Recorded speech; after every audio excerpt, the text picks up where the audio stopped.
একটা মেয়েকে জিজ্ঞেস করা হয়েছিল বিয়ের আগে আর পরের মধ্যে পার্থক্য কি।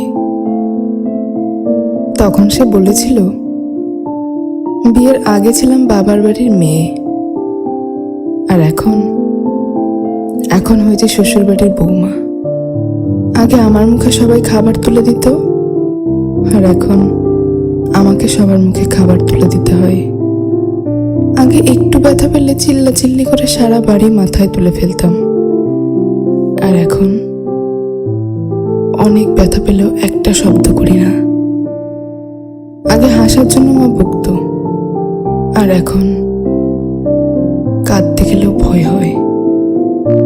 আগে একটু মন খারাপ হলেই মা বুঝে ফেলতো, কিন্তু এখন ভেতরটা চুরমার হয়ে গেলেও কেউ টের পায় না।